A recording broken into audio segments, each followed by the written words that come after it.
right, good morning. We're back another Saturday with the Watch Dawgs on our Black Media Network. Good morning or good afternoon, Mr. Hall. Good afternoon. What's going on with you? I think we got some familiar faces joining us today. So, you know, we're going to Yeah, talk we about got some election stuff. where they at. The other ones are late. Marcus is on time. So I guess he gets all the questions. You get all the Hey, glory. that's what alphas do, ain't that right, Brian? Oh, boy. Jay Jones didn't hear about that. Jay Jones don't understand that. But That's right. So Right. what we have for you all today, folks, and I want to do some education on the front end for folks. So what we have is we have folks in the United States Senate, Raphael Warnock. We have folks in the Georgia Senate, Derek Marlowe, who's running, and we have folks in the United States Congress who are representatives, and we have folks in the Georgia Assembly, which is our representatives. And so one of the things we wanted to do was highlight and support our candidates who we asked you all to vote for. And we have about 6 different representatives and 1 Senate candidate that we're going to feature today. 3 of them who are unopposed, so we don't want to make people feel like they were slighted. Those who were unopposed, we didn't want to bring them on because they're unopposed. But those who are being opposed, who have opponents, we want to bring them on so that you can hear their vision. And so, like you said, Marcus Thompson, who are you? Tell us what you're running for. I'm Marcus Thompson. I'm running for District 164. That includes South Savannah, Pooler, Bloomingdale, and Richmond Hill proper. Okay. Yes, I don't know if you guys, well, I know you guys are keyed in, but a lot of people may or may not know that the new battleground for a lot of our local rights are going to be fought in the state legislature. And so that's why the seat is so very important. Yeah. And Julius, part of oh boy, all rise. I got him. All rise. Brother Marlowe, how you doing? Brother Marlowe, they say alphas be on time. I don't know what the signal's doing, but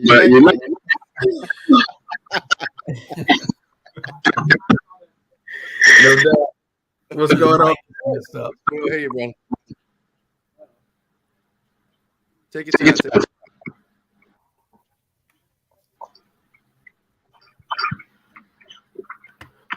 It's like you're having some feedback from another.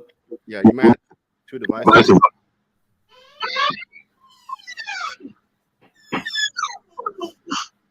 Okay. We're going to mute you while you're handling that. Marcus, you could go ahead and tell us a little bit about your vision and what inspired you to run for this position. Excuse me. Well, basically, the bottom line is the people are what inspired me to run. I know I've been one of the constituents for both federal and state elected officials, and over the last, since 2016, that's what sparked my individual interest into running for office, and then the caliber of candidates that have been put forth on the Republican side, honestly, that's been an inspiration to me to run as well, because if they can have a Herschel Walker and a Donald Trump, and we are over here fighting for people's rights to live, not only just to live, but to vote as well, then you know what? We've got to show up, and we got to show up right. So, but my vision is greater healthcare, better jobs, and better education.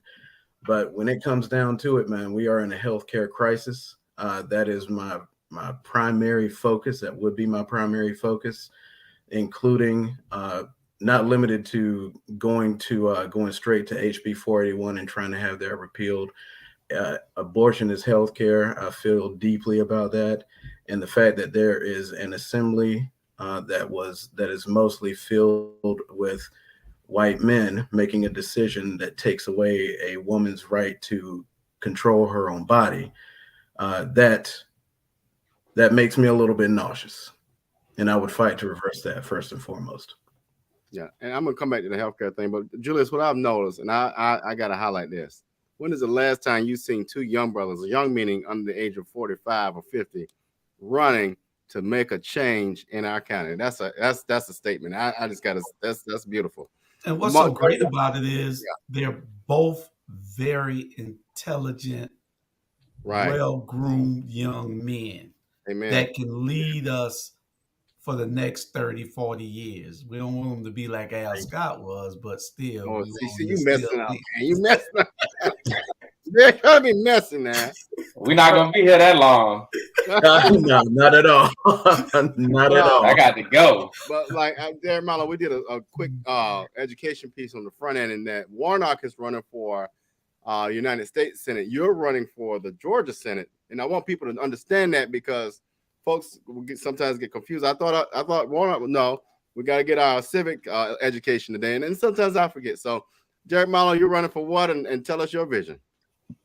I'm running for State Senate District 2 right here. I cover, that would be Thunderbolt, Savannah, Garden City, and Fort Wentworth, and some of the South Side included in there. I'm running for State Senate District 2. My vision for the state and our district is simple. Want to expand Medicaid to cover the most vulnerable Georgians. I want to decriminalize traffic. Most people don't realize this, but the state of Georgia is one of few states where traffic is a criminal offense. So if you miss court for a speeding ticket, a warrant could be issued for your arrest and your license suspended. If you got stopped in another county, you'd be arrested for driving on a suspended license and an unpaid speeding ticket. Traffic is criminal in the state of Georgia. We need to decriminalize traffic. Working on solutions for affordable housing and what that looks like with the state creating an affordable housing trust and funding that through some additional revenue structures. If that's an additional tax to short-term vacation rentals, Airbnbs, to fund that affordable housing fund. That's something that's on the table that I'm considering because many of those Airbnb short-term vacation rentals are taking away from the available rental market that exists. So we want to address that. I'm a big proponent of ending juvenile life without parole, JLWOP. This past session, we couldn't get a bill out through the committee process, but we're going to be working to reintroduce that as well as raising the age. So on each of the fronts, I'm addressing healthcare, affordable housing, criminal justice reform, and a couple other issues related to needs-based aid, supporting HBCUs in the state of Georgia. One of the things that I've been tracking closely is the state of North Carolina, South Carolina, Virginia, and I think either Alabama, Mississippi have all sued their states and won lawsuits. Florida is now doing that with their HBCUs, talking about the discriminatory practices and how HBCUs are funded. And how they were funded over a period of time that led to some big court cases that came through. So always advocating and fighting for the illustrious Savannah State University here in the great city of Savannah. And so we want to ensure that we have HBCUs for students. And we want to make sure that everybody has an opportunity to go to college if they desire to, but they don't have to. But if they do desire to go, we want to make sure that money is not the reason as to why they can't go to better themselves. Okay.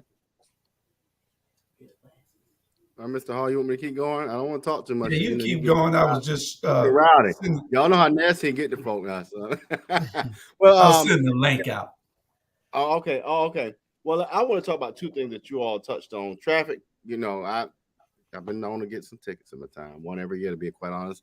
And I think that's important. One of the reasons why it's important to me is because, Mallow, I am a big advocate of and we're not talking about this, we've got to stop putting people behind bars for non-violent offenses. Now, if you want to go out and shoot somebody, rob somebody, rape somebody, you need to go to jail.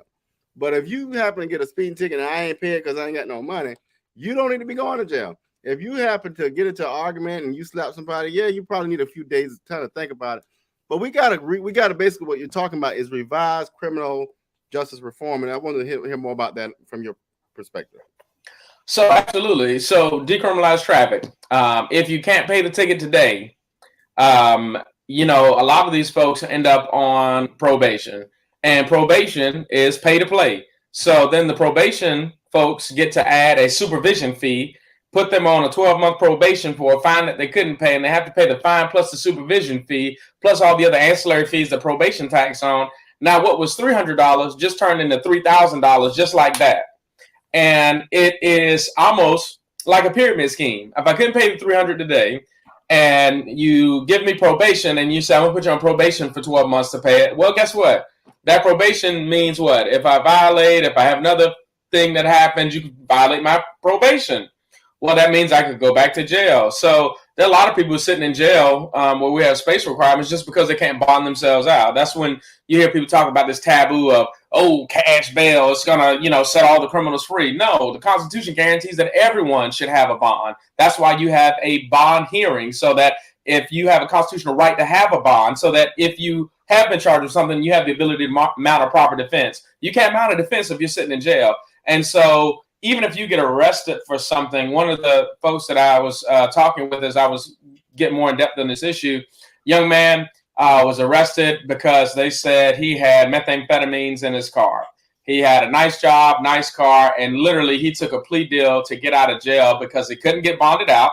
No one would sign for him, right? He couldn't get a signature bond, which means he couldn't get bonded out. So he sat in jail. He was risk losing his house, his car, and his job. And he literally took a plea deal just to get out of jail. Now, he actually GBI tests the substance and found out it's not methamphetamine, but he already confessed and took a plea deal, right? That's a travesty in the state of Georgia that you have people who are actively doing the right thing, but because they just want to get out of jail, they're taking any type of plea just to get out of jail. I think that's a travesty. So when we talk about criminal justice reform and ending cash bail, that's what that actually looks like, is that somebody could literally sit in jail, not because they're actually guilty, but because they can't afford to get out. We're not talking about the most violent offenders getting out because the judge still sets the bail. That's why you elect judges. So the judge sets what your bond amount will be. If you have a heinous crime, they set a high bond amount because they don't want you to be free. But if you are a first-time offender, you have no criminal history, they may set a lower bond amount. But guess what? That's the judge. If you want to change how people getting out of jail, change the judges that are sitting on the bench, right? But they're not letting everybody out of jail. If they were, we wouldn't have a space issue. You see what I'm saying? That's just rhetoric and propaganda to confuse people about what cash bail is about. And the same thing with decriminalizing traffic. Again, I'm helping a young man right now who literally had a speeding ticket during COVID, forgot to pay the ticket. He moved during COVID, updated his information, but because everything was closed and shut down, he couldn't physically get in. So the summons got mailed to the wrong address. He didn't get the summons. He was in contempt of court. They suspended his driver's license. He was driving through Chatham County and got pulled over. Lord, wrong county. And guess what? He goes to jail. Wrong color, wrong county. Now he's in jail. He's got to get somebody to come to Chatham County, bond him out of jail, all for traffic. Now he's on probation from Chatham County for traffic. Yeah. Because most judges say ignorance of the law is no excuse. Well, and what it speaks to really right now, you all, is politicians need to let people do their jobs. And what I mean by that, let the judges do their jobs. Let the women do their jobs. Let the doctors do their jobs. And so to that, Mark, let's talk about healthcare. And this is a personal issue to me. So with healthcare, I want to hear your broader issue, but we've got to do a better job of healthcare for our elderly people here in the state of Georgia. More so, it's very personal because I got two of them right back there, 195, 91, both with memory care issues. And it's so darn hard to get support, financial support, and just real live, education around what are the resources for these folks. I'm sure there are people out there with children and people our age. What are the resources? They're not accessible resources. And then the Republicans make it so damn hard to even access them. So what's your plan? Well, let me just make a quick point. We are 47th in the nation in terms of access to healthcare and mental health facilities. 47th. I mean, it takes the average Georgian 30 to 90 minutes to get to an emergency services facility.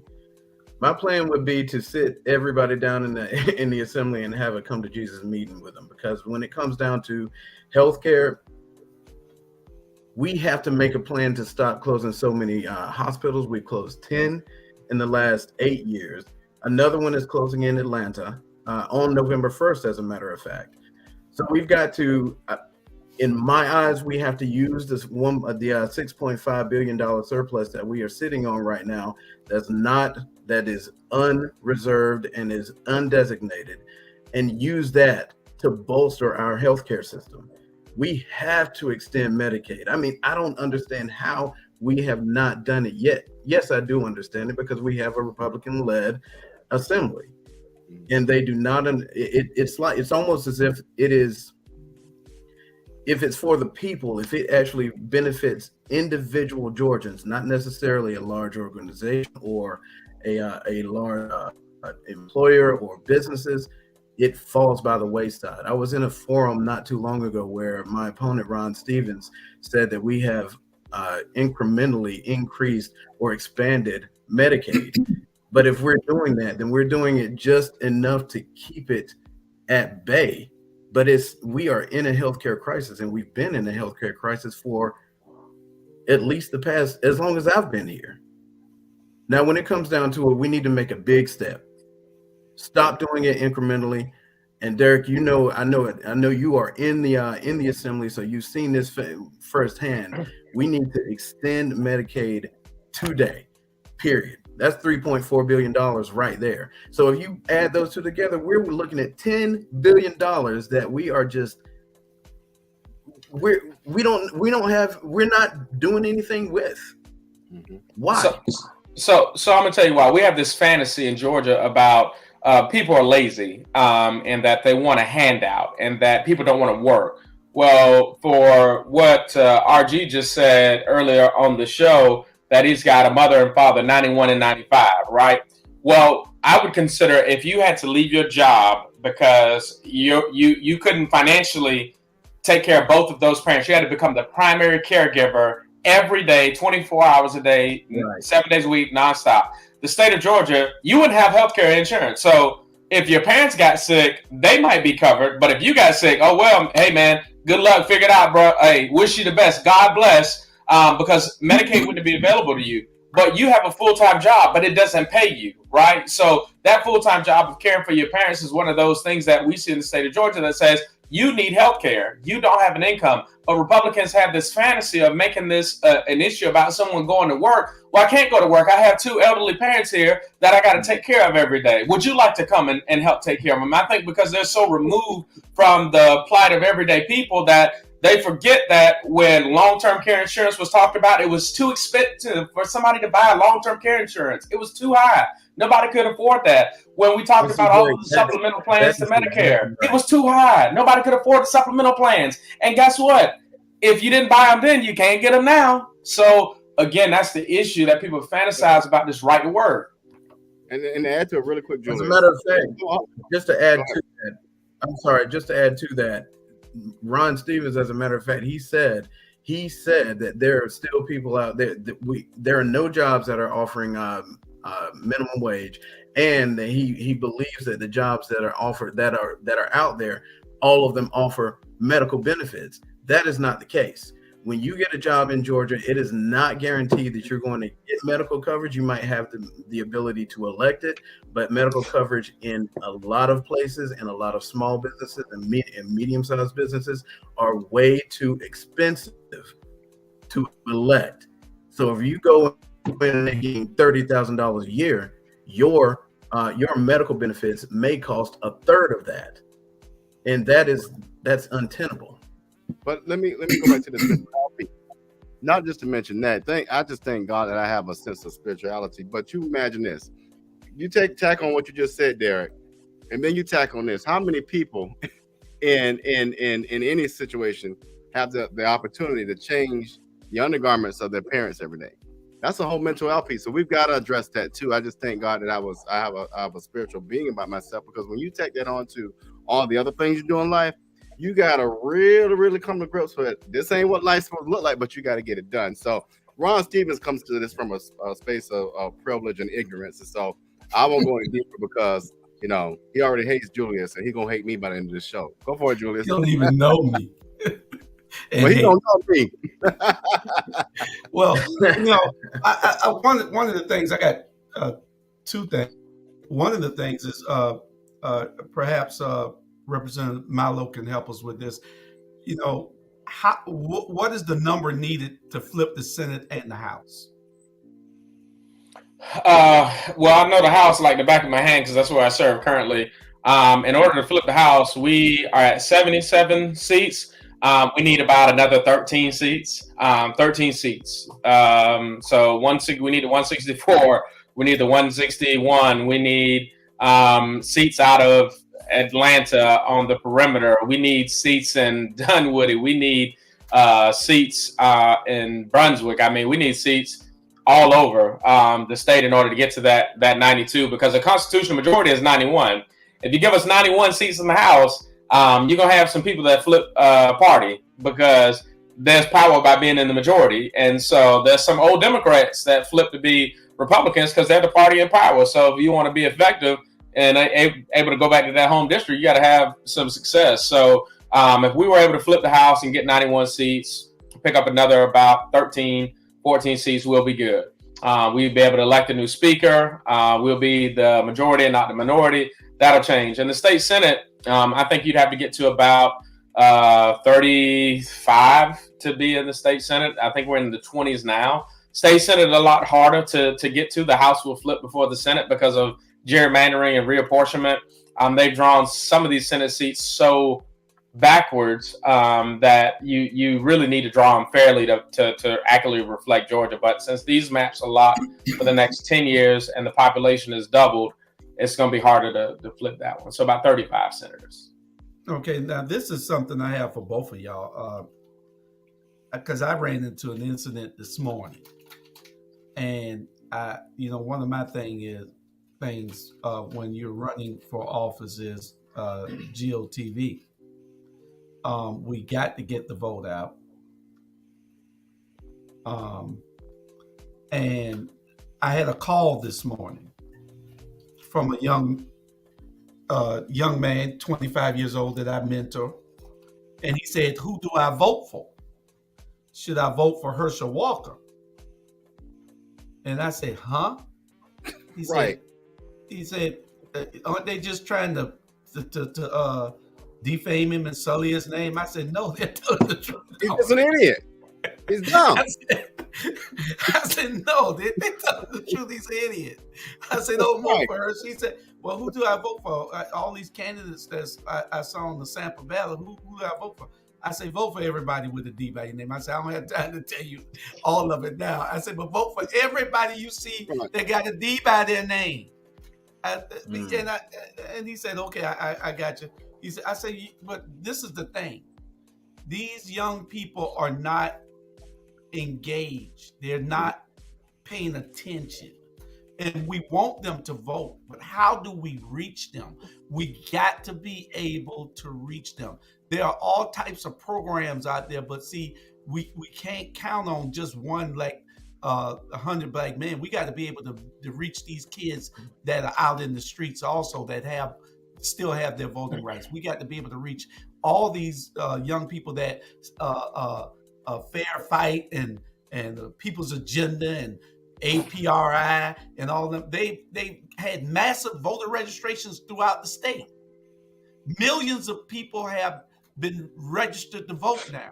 New people on the rolls. How do we reach these people and get them to go vote? Just them signing up. That's the registration. We got to get the education and the participation now. So if y'all got any answers, y'all can tell the audience, please do. Well, what I do is the only way that you can really do that is connect with local groups. I mean, there are people that are on the ground that are not always in the spotlight, that deal with everyday Richmond, people that live in Richmond Hill, people that live in Pooler, Bloomingdale especially. Bloomingdale has more Democrats than anybody knows of, but because it's such a red city, it's very difficult to get anybody to come out and speak outwardly. But I try to get in contact with people that are just on the ground there. That's, in my eyes, for my campaign, that's the best way and the only way that I can. Okay. Well, you add to that, because we're going to go to a commercial break next. So I absolutely try to reach younger voters, but I think it's all about each of us that have a connection with people. So literally, because I'm plugged in with the electorate, people call me and say, Derek, tell me about these folks. Who should I vote for? And literally, I send texts out with your information in it, Marcus, my information in it, Margot's information in it, because I know I have a network of people that will vote if I ask them to go vote, but I got to ask them to go vote. And since I know who they are, I think it goes back to us. We know who those low propensity voters are that we know that we got to talk to and cultivate. But if we don't talk to them, we know who they are. Somebody else may not know who they are. They may not even show up in, a voting system. They might not get a piece of mail. They might not get anything. But if we challenge them, they'll show up and vote. I just did a thing with collegiate students at Savannah State with their NAACP 2 days ago, nonpartisan forum, talking to the students about voting and talking them through how this affects them, because everybody thinks it doesn't affect them. That's the biggest issue I find in getting young people to vote. They say, oh man, I ain't got nothing to do with me. I'm good. True. And then I say, well, let me talk to you about that. Okay. You talk about women's health care. You said, oh, that don't affect you. I said, well, in the state of Georgia, you're going on child support as soon as the child is conceived after the heartbeat is detected, right? The fetal heartbeat. We'll talk about that later. And they were like, what do you mean? I said, oh, yeah. I said, yeah, you got to pay child support, buddy. And if you don't pay and the state pays for that child, they can come back and get that money from you, right? So if the state pays in Medicare, Medicaid, they're going to come back and get that money from you. He was like, no. I said, oh, yeah, they trust me. He was like, I didn't know that. I said, oh, yeah. So these are just things that when people don't think it doesn't affect them, it does. And they have to really plug in, and we have to just walk them through the process so that they know how this affects them, because nobody's telling them how it affects them.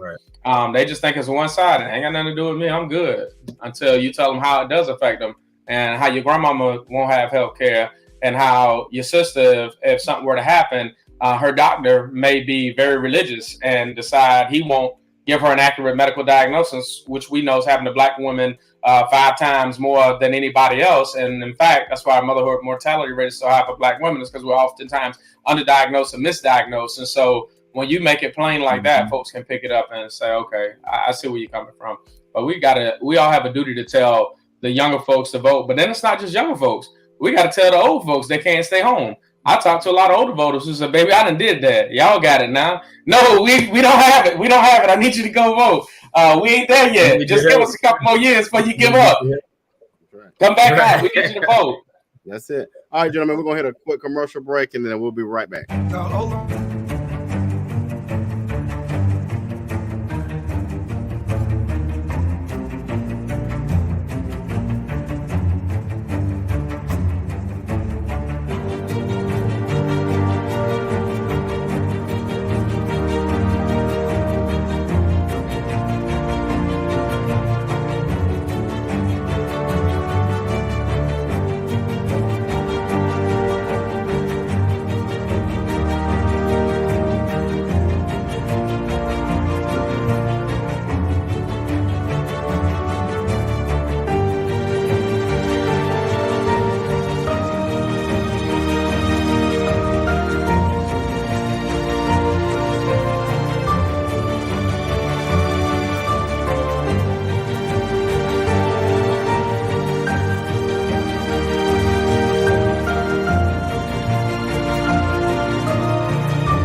All right, you got it, Julie. No, I was just telling them before the commercial that to look on the side if you have your devices, because we're going to ask some questions from the viewers. We have some questions. That's all I wanted to tell you. We had a couple that we wanted y'all to answer. Here's one from John and Chuck. They were talking about, and I'm going to combine them. So John offered it, but then Chuck added a little more context. It seems like we lose the law certificate in January. Basically, would you all support the municipal option sales tax? Whoever wants to answer first, go for it. So the most, I support most. Most is the municipal option sales tax. It basically is a penny tax that municipalities can add to their visitors and people that come inside of the city. One of the most effective most in the state of Georgia will be the city of Atlanta. Atlanta operates the most. And I think DeKalb operates a host, which is a hybrid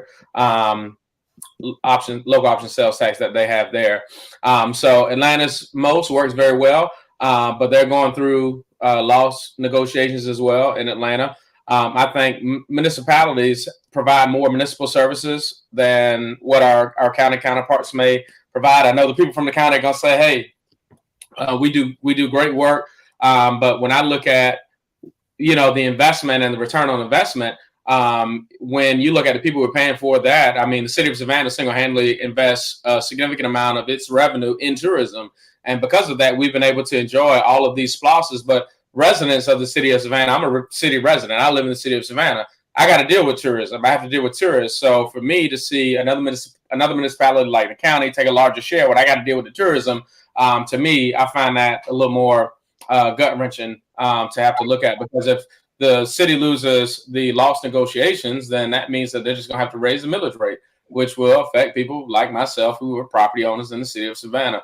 So I do support most. I think it's another unique sales tax option that exists that you can engage in.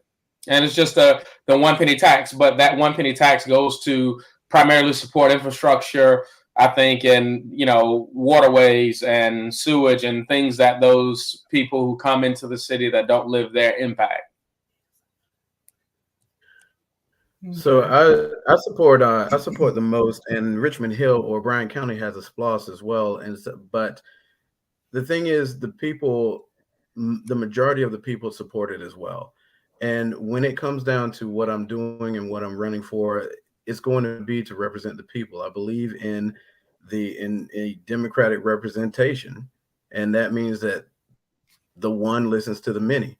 So if there's going to be a vast majority of people that supports this or supports that, I'm definitely going to take a serious look at it, and I'm not going to listen to the minimal or the small groups or the loudest groups. I want to see what the people really truly support, and in Richmond Hill they do. In Chatham County, I know they do as well. So yes, I would support it.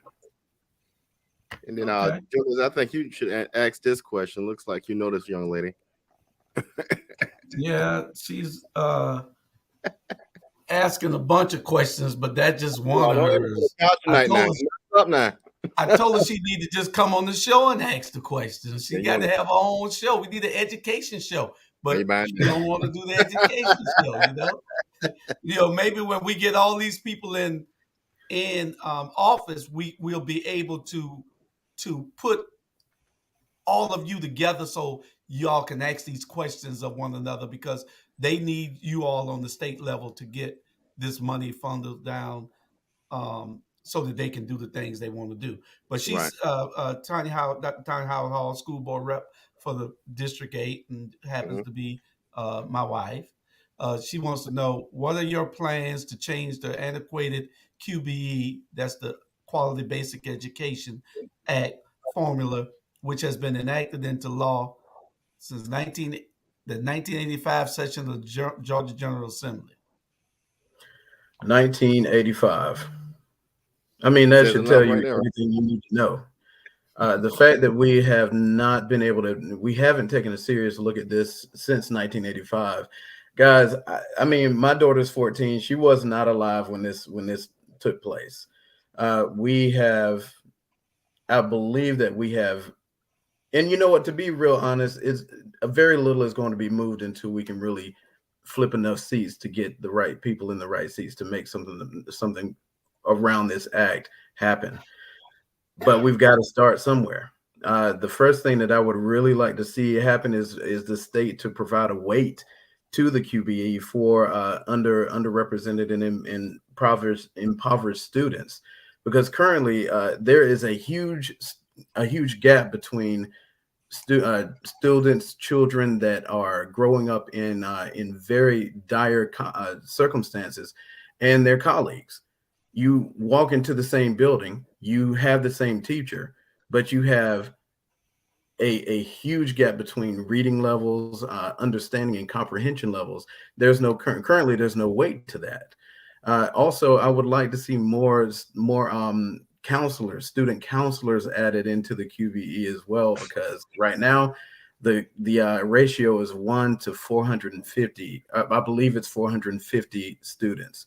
There's no way that they're going to be there's a way to guide students when you have that many students to be responsible for, and all every time you're going to see people that have that are underrepresented, and they have a very they have a slightly more difficult life.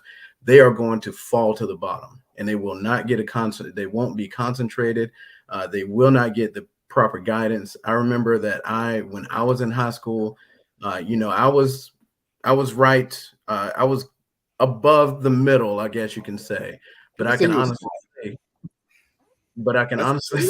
we got it. well, my guidance counselor, honestly, I mean, she honestly helped me in ways that I really, I mean, she saved my career, to be quite honest. I was going to make just a crazy decision, and it was my guidance counselor that really pulled me out from making that decision. And I did go to college, and I'm the man that you see before you today.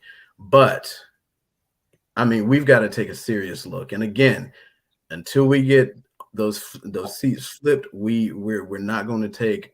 There isn't going to be much in terms of modification, but it is on my plate. It is one of my priorities to keep arguing and fussing and yelling about in the assembly. And if we could, we're going to kind of condense this answer, Derek, and then what we're going to do going forward is kind of do one question per candidate. So, Derek, if you could answer this one, we'll go ahead and move forward.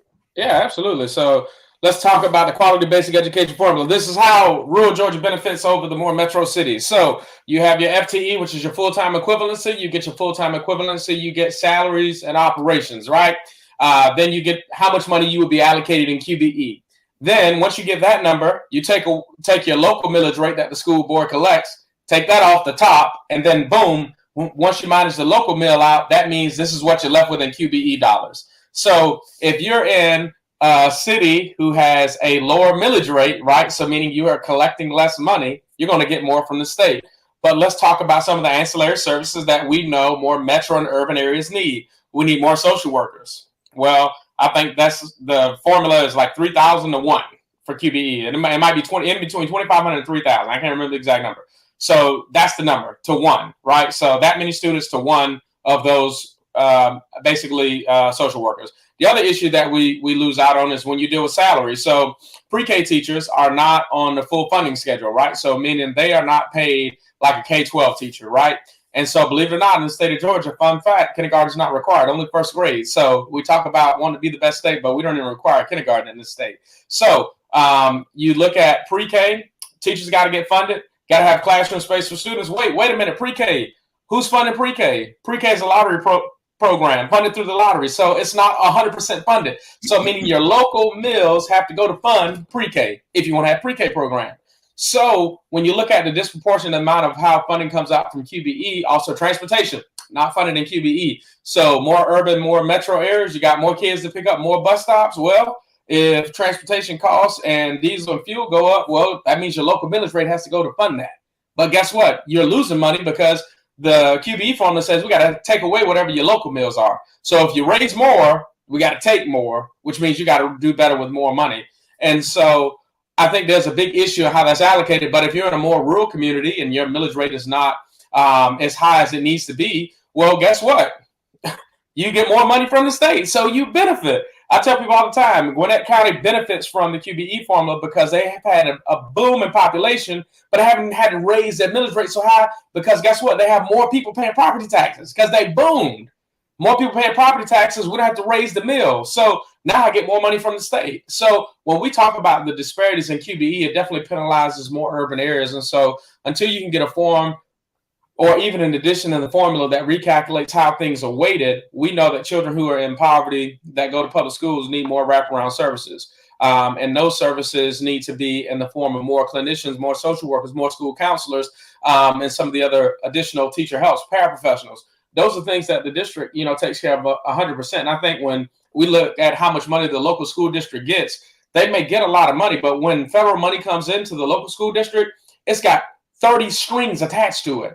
And you have to spend it exactly the way they say, because if you don't, federal government's going to say, hey, send me my money back. You didn't do exactly everything I said do. If you think that's not the case, try working with HUD dollars. It's the same way. There's so many stipulations attached that it affects some of our most vulnerable communities. We can come back and talk about financial aid and how financial aid, even though we have Pell Grants and student loans, I can educate you about the disproportionate effects to HBCUs with the additional verification and income requirements and why HBCUs are penalized on getting that type of funding. So we talk about that too. All right. Marcus, let's go to you on this particular issue. And we know when Trump and his idiots lost power and how they acted like 2-year-olds. Ron Stevens was one of those 2-year-olds. And so would you support the idiotic local support control as Ron Stevens tried to do in his temper tantrum? So yes, this has been honestly, okay, so true, real life transparency. This is one of the reasons that I jumped in this race this year, because I was not going to run, but when Ron Stevens tried to split Port Wentworth, who, by the way, it's not even in his district. Okay, let's just make that clear. And number two, he was the leading representative that was trying to split it. Now, if he can do that, and the people do not understand how close it was to actually happening.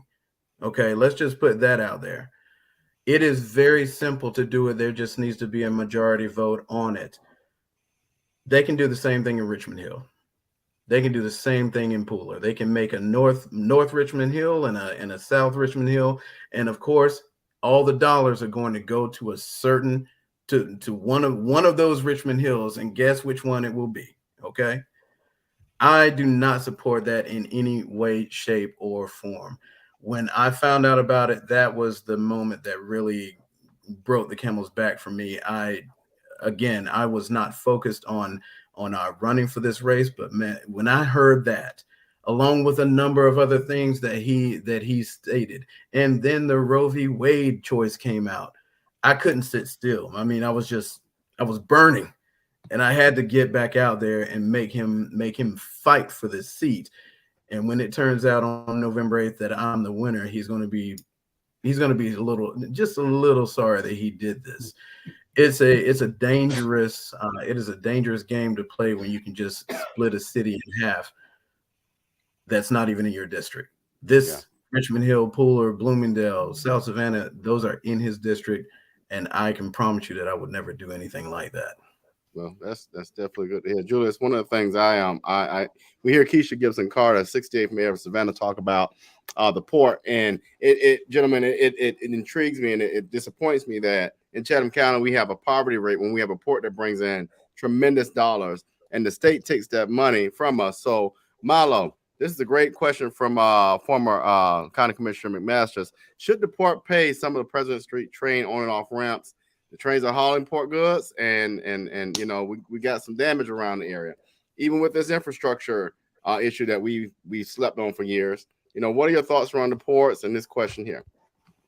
So should the ports pay for the longer rail crossing times for the goods that are coming off from President Street? So the port is actually expanded and have a rail line that runs from the port. What you see with the President Street terminal crossing, a lot of this, when I work with Norfolk Southern and CSX, even working on the issue with Garden City, it times out to be a couple different factors that go into it.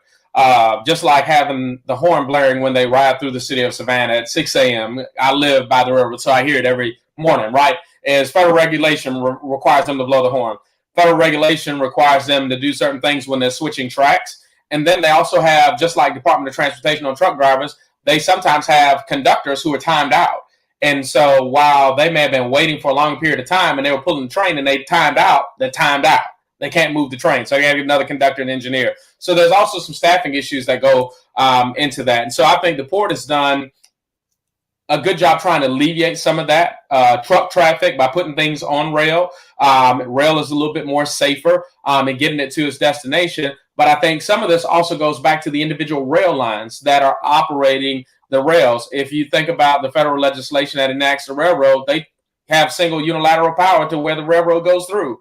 They have a railroad police department, and they have jurisdiction to wherever the railroad goes. So until you roll back some of the federal regulations that allow railroads to operate the way that they do, no municipal or state government can do anything to really slow down the railroad. In fact, I put a bill out my first session with my colleague out of Atlanta, requiring the railroads to disclose when the trains are going to be running. And we were met with intense opposition on that because the rail lines also compete with each other. And they don't want to disclose when they're using the rail because that will tell people how profitable or how much losses they're taking by how often they're using the rail line. So you can't even get them to publish a schedule as to when they're going to be running on the rail. So that's a much larger issue that I think we have to work collectively on. But there's an opportunity where rails are blocking traffic, I think, with the Build Back Better and the infrastructure dollars is to build and put those rails on bridges so that they go over a bridge where they're not blocking the traffic for everyday citizens as we become more urban will be one of those solutions. And we are actually, I submitted a letter of support with CSX to study that issue for Garden City, to look at how we can take the rail off the road and maybe put it up on a bridge to alleviate traffic. Yeah, that and well, you will inherit both of those problem areas. You because your district will run through Garden City and it will run to the other pressure point, which is President Street. That'll be your district also. So you got both of those. So I think that since we can't do anything to move it along any faster in reference to making the railroads do anything, can't, like you just said, we ought to be able to build over. Mm-hmm. So that, that traffic can keep flowing because you have ambulances that are and emergency services with the police that can't get by because this train is sitting there 15, 20 minutes. Mm-hmm. You know, so it's a real problem. And then I saw that the other day that they say it's 5 years before it gets built. So the letter I just sent out was the Railroad Crossing Evaluation Program calls for the Multimodal Community Improvement Project, and it's the CMCIP. And basically, this is looking to improve the engineering at 11 railroad crossings here within our jurisdiction. And so we're asking for municipal support as well as state support and federal matching funds to be able to take this on. And so this would eliminate a burden on residents and businesses by, opting in on this. So this is kind of what I'm doing. I'm not even state rep for Garden City, but, here's my letter. I'm already working for Garden City. Before I got elected, I've been working with Natalie Morris and Riga Lassiter out there to address those railroad issues right now. And I think we can get there. I think it's going to be a process to get there. We can't turn it around overnight. We didn't get here overnight. So let's get the study out there. Let's find out what our options are. Let's get the matching money and the funds on the table to be able to do it so we can address that issue. Okay. Awesome. Let's see if we got another question. John wanted to know earlier, why is Atlanta the only place that was allowed to do this? It was an emergency approval. No, Atlanta's had most since the 2000s when they put it on the ballot. I tell everybody, when you look at legislation, it is the city of Atlanta and the rest of the state.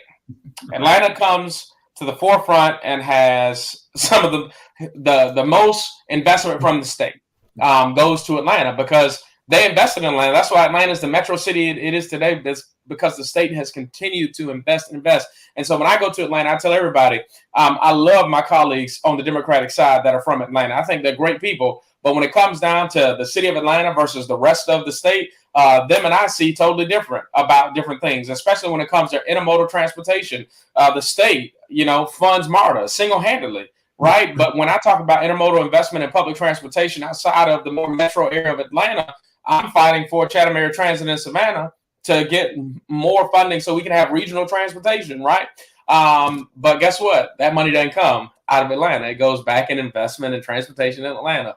And that's a big issue in the state. So Atlanta has the most tax because they've had it for the last 22 years. And the voters keep putting it back on the ballot. I think it was passed when the federal government passed the Clean Water Act, and the city of Atlanta had to opt in and spend the money, but they didn't have enough money to do it in their watershed. I mean, even today, the city of Atlanta has the highest amount of unpaid water bills of any municipality. In fact, they're actually making people pay their water bills now. So that most tax goes to fund that water investment. Okay. All right. Well, Julius, you want to hit another commercial break and we come back for about another 15 minutes, I guess. Yeah, we'll hit the last commercial. We'll come back with more questions from the audience for you guys, and we'll get this done. All right. Let's do it.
All right. They ran. Where did y'all go? Come back. There you go.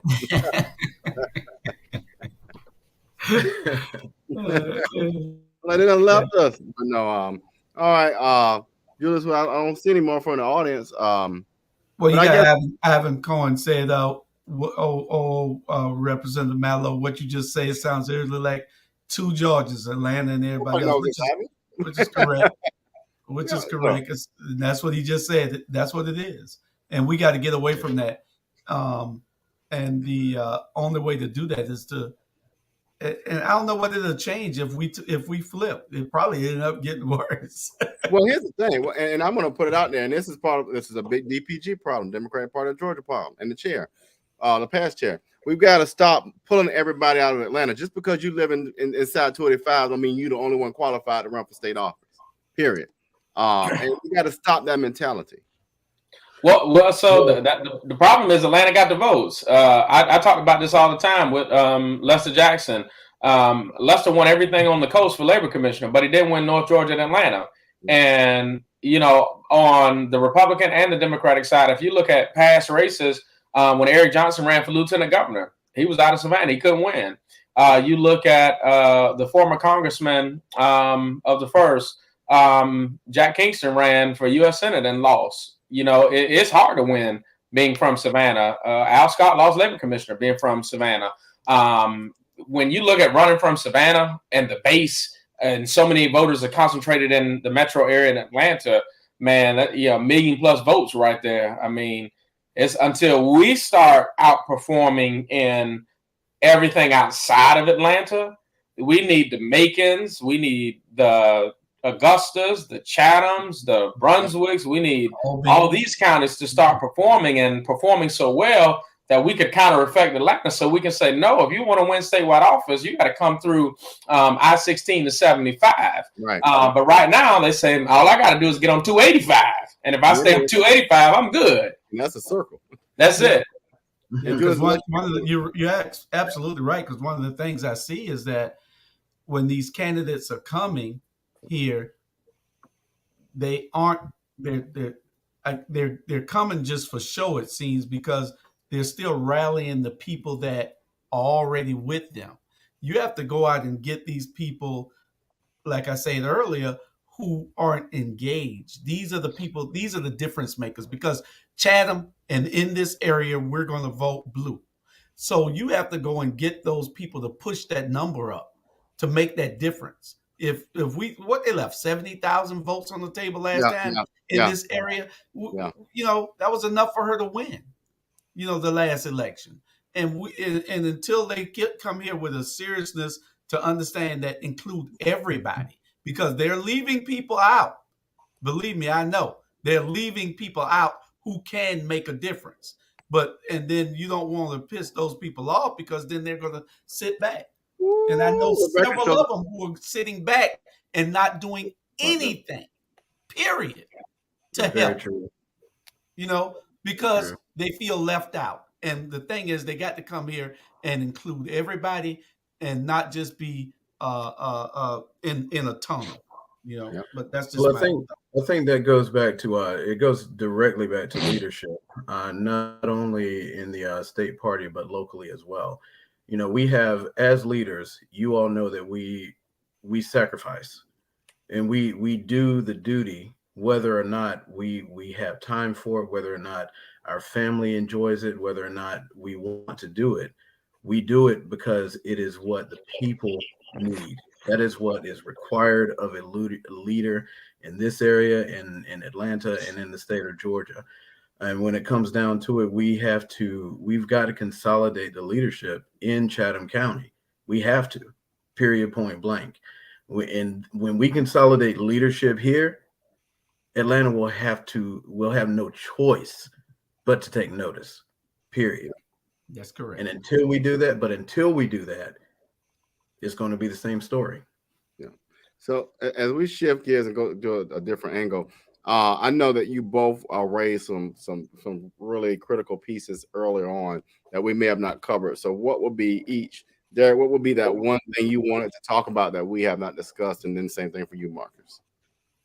I mean, you know, we've discussed the gamut of issues. Actually, I don't think it's the one thing that I want to discuss because I love talking about public policy and how it intersects with legislation.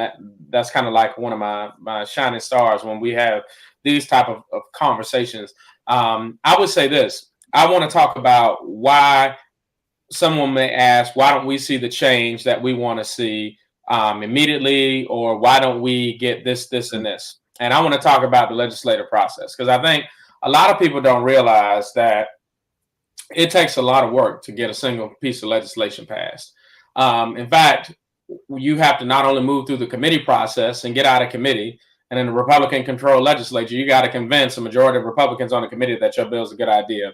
And then you get out of committee. Then you go to the Rules Committee in the House, and then you got to make it out of the Rules Committee, and you got to come out structured, modified, structured, or open. And those are the rules for debate on the House floor.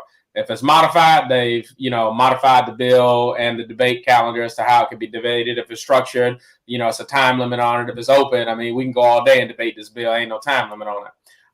And so now you get to the floor of the House. The Speaker has unilateral power. He also can call bills in any order, and he doesn't have to call your bill, and he can skip your bill if he wants to.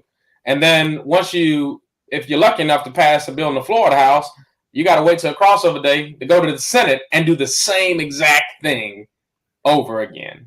Now you got to convince a committee in the Senate, this is a great idea, we got to do this. Then you got to get out of the Rules Committee and the Rules Chairman, you got to convince them, hey, this is a great idea, I need the Senate to vote on it. Then you got to get it to the floor.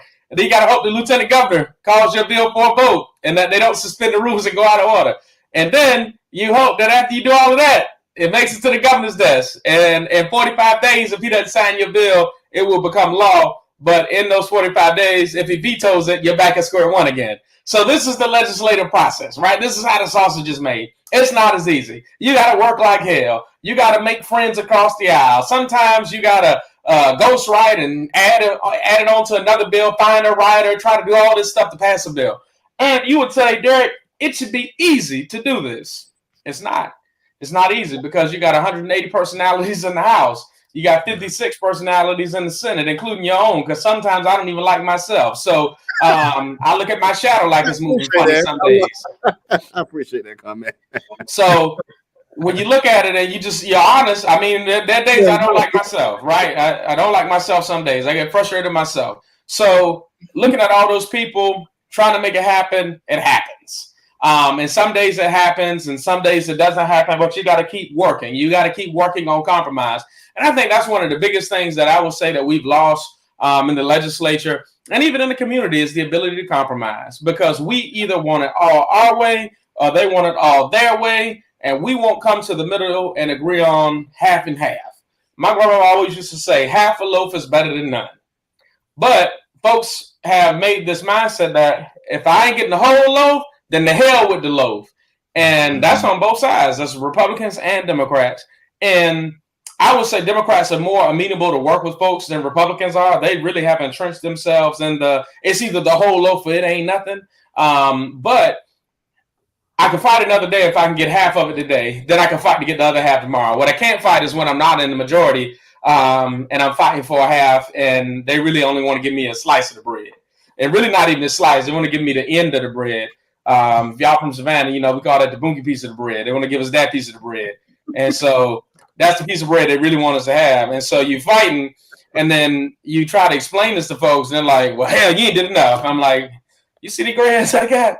It's not because I wasn't up there sitting there. You see my office? I mean, all this stuff in here. It's not my paper. This is legislation. We're working. We're trying to figure out a system or a way to do it. And then folks say, oh, you ain't working hard enough. And that's probably one thing I would say that we haven't talked about is that folks don't know how hard you got folks working to really make a difference in a change. And sometimes we got our behinds handed to us, but we still go back and try it again. Yeah. All right, Marcus, what's your drop? That we need to talk more about that, Derek. I agree. That's the fact that it takes so much to get so little done. People don't they really don't see what's behind the scenes. Even being a candidate, to be quite honest, there's so much on the table that nobody ever sees. I think it's very important. I think we kind of talk around this in the national setting, in the state setting.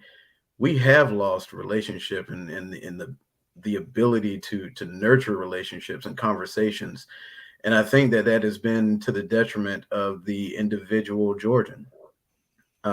Derek just said, you have to make friends across the aisle. You have to. In my race, I have very, very different cities. Some cities they are blue controlled. Some cities are red controlled. But the bottom line is, one of the biggest reasons I feel like I can do a very good job in this in this position is because I have conversations. I listen to people that don't believe as me, that don't look like me, that probably don't even like me. I'll sit down and I'll talk to them, because when you do that, all the barriers start to fall away. Now, of course, you're going to have some extremists and hardcore people that it won't matter what you do, they're going to hate you. Okay, absolutely. I can't do much with that. But when it comes down to, you have when I have Republicans coming up to me saying, you were the only warm-blooded creature on that forum, on that panel today, with Ron Stevens and Ben Watson there. I mean, these guys, they do not have it's unfortunate. They can't relate to the everyday Georgian. They don't understand the struggles. They don't know what it's like to go out and have to worry about whether or not you got enough change in your pocket to buy that loaf of bread. And when it comes down to it, that is what representation is about.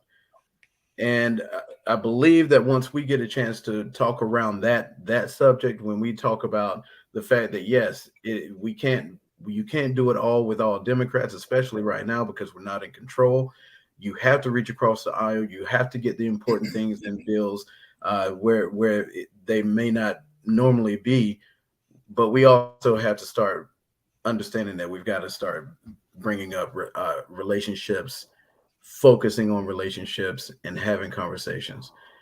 And that's what I would like to really kind of end on that. And that is the one reason why I know that I will be a better choice than Ron Stevens. Hey, Marcus, you ever seen somebody rich go steal groceries out of Walmart? I have seen a number of rich people judge those people that are doing that. Exactly, because you don't know what it's like to be poor until you've been poor. And if you're wealthy, you can't identify with poor people stealing groceries because you've never had to steal groceries. So when I talk about crime and shoplifting, I was in county commissioners meeting the other day, and I was listening to him talk about the shoplifting and what does it look like and what does everything entail. Again, most crimes are crimes of poverty, right? Or crimes of passion. And then you have some violent crime that exists. But until you really deal with the root cause of poverty and the stagnant loss between the wealth gap in this community, in this entire state, you're never going to see what it's like for this person to go to Family Dollar instill hot dogs and bread to feed their family. It's a big issue. Jay Jones, what's up, Bubba? Hey, y'all right? George J. Jones is in the house. How you doing, man? Oh, there you go. You're back. So for the first time ever, ATR has, of course, the first fam, a segment, I guess those cues. You better be glad we went overtime. You better be glad. How you doing, Jay? But no, really quick, Julius, what I'm glad to hear is we got 3 young brothers, and y'all gonna have a partner down here on City Council next year, and we're gonna get some stuff done.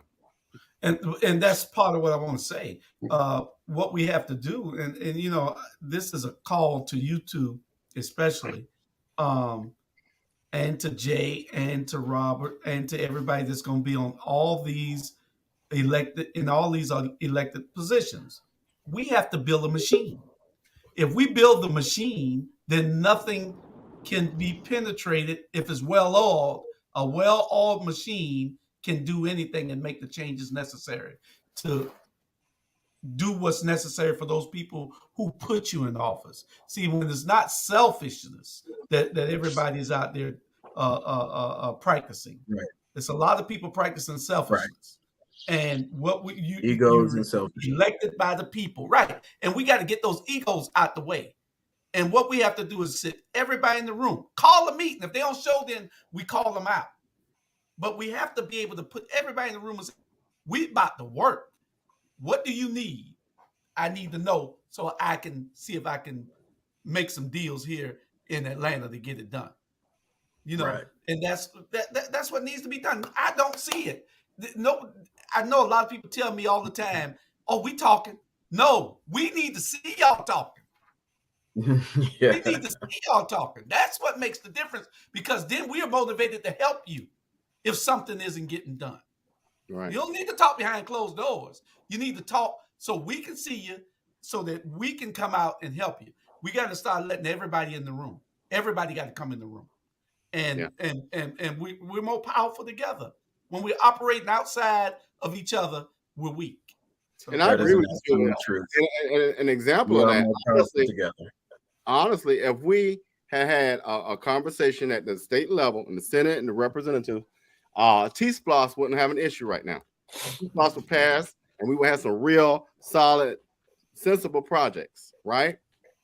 It's probably like on the past, everybody knows what's going on, and there's no education around it. So that's just an example of how, if we will collaborate and we work together, we can have things done. So, gentlemen, really quick, what are your last? Oh, there goes 68. What are your last statements? And we're going to sign off until next week. Marcus Thompson, what's your last statement? Last statement is, my name is Marcus Thompson, and I'm running for District 164. This is an election about choice, of course. But you have, if you have a moment, go back to the WJCL forum about 3 weeks ago. You will see the difference between myself and Ron Stevens. One of the things that I would implement when I'm in, that I would put forth, is that everybody that is an elected official would need to go through poverty simulation, so that they can at least live a simulated life in the life of a person or family that lives in poverty. And that way we'll be able to at least acknowledge that they can relate on some level. I believe that our best days are in front of us, especially with people like Representative Derek Mallow here. I think that if we can get people out, and if we can get people to vote, then we will always win. So I hope, and I'm asking for your vote, Marcus Thompson for District 164. My website is electmarcusforus.com. Please come out and visit and find out what I'm about. Well, let me thank ATR, Julius Hall, Dr. R.J. Bryan for the opportunity to come on your platform, share with your viewers today. Most importantly, I'm asking everybody for their vote on early, or November 8th. You can go to www.derekforgeorgia.com. Connect with me on policy platform, any of the issues that I talked about that are state issues, and let's have a conversation about it. I tell everybody, we might not agree on everything, and in fact we might disagree. I just pray that we're not disagreeable where we can't work together, because you can disagree with me on something, we can still work together. We got to end the divisiveness that exists in our community, where if you don't support one thing that I'm supporting, then you just throw me out the window. Because the people who know me, my constituents will tell you I represent them and represent them well. And I'll keep fighting for them in the state Senate. So I ask everybody to vote early on November 8th. Vote Derek Mallow to be your next state senator. And I'll keep working and keep fighting for you every day. And Marcus, I want you to know, we both make the same amount in the state legislature, $17,346 a year. I mean, we're going to break the bank with that salary. So I know a lot of folks say we make $100,000 doing this. It's $17,346. Let me get 5 out. Man, I can't tell you how many times I heard it. I'm in it for the money. I was like, bro, what are you talking about? Ain't no money. Hey, they said it all the time. Say, don't you make $100,000? Well, Man, you go to Exactly. you can go to Chick-fil-A and make more than that. All right, gentlemen, we got this popped in. Jay Jones, can you hear us? You don't hear us? Jay at homecoming, man. It's Shaw homecoming. Oh man. It ain't homecoming like Savannah State, but gentlemen, y'all get to see Jay Jones. What area is he running for, Julius? District One 1. for State Senate 1. Okay. So y'all make sure y'all support Jay Jones if you're out in that area. And we're gonna see y'all next Saturday, same time, same place. And next week, Julius, I got a shout out for somebody, and you know who I'm coming for next week. You close that homeless camp on President Street, Little Cassim Reed. Look for me next week. We'll see y'all. Thank y'all for having me.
I like that.